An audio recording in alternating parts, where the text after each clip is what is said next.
in the scope of things, most people will tell you in a playoff series that goaltending, special teams, and your star players have to be at their very best for you to win a series. Is there any other wrinkle that you think of that you need to see happen for you to win a series?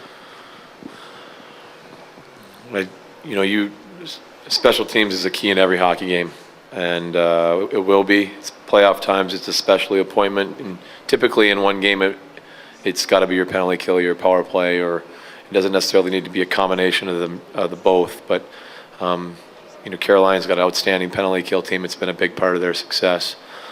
Our power play has got some goals lately, and it's been a part of our success as well. But for me, the dictating and being able to get to your game is a key to be able to continue to win games and have success in a series.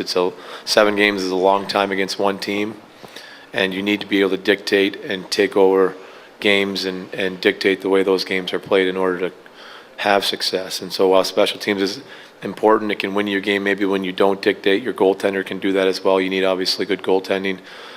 But the goal for us is 5-on-5, trying to dictate the way the game's played, where it's played. And if we can do that for 7 games for 60 minutes, then we feel like we can tip it in our favor. And the challenge is against a team that's playing a very similar style, trying to do the very same thing, is those momentum shifts that you saw last game. They were very strong for us when we got the 2 goals. In the second period, when they got their goal, they had 2 or 3 minutes there where they took control and had the momentum. So with 2 teams playing kind of similar styles, trying to do the same thing, momentum shifts are going to be big in this series and something we've talked about, going to try to control. Talking about Sergei, how do you like his play in the last game? I mean, 22 minutes. I guess, were you surprised by the amount of time that he spent on the ice during that game? Not surprised.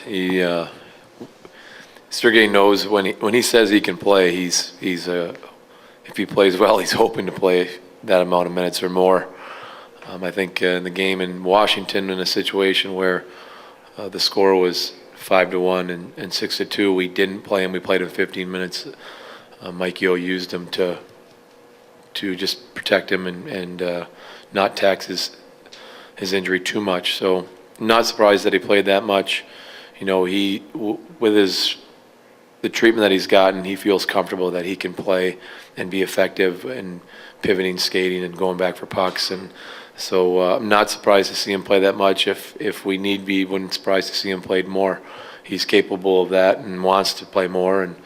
And his movement back there is surprising to me. He looks good and fluid, and that's the big part about that is when he goes back and skates, that's a big part of his game, his agility and being able to skate and make plays. So to see him do that, he's feeling comfortable, and for big parts of the game, he was looking like he was 100%.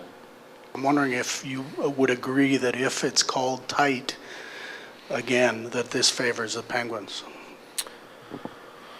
If the game is called tightly, it favors a team that dictates the pace and where it's played. And if whichever team is playing the offensive zone more, is quick back on transition and attacking the net, spends long times in the offensive zone, then a tight called game will favor that team. Both of us are trying to play that way. So again, that's why you try to spend as much time in the offensive zone as possible, because the calls tend to go your way when that's the case. So I would agree with you that it would favor the team that dictates the pace. It doesn't necessarily favor our team. Thank you.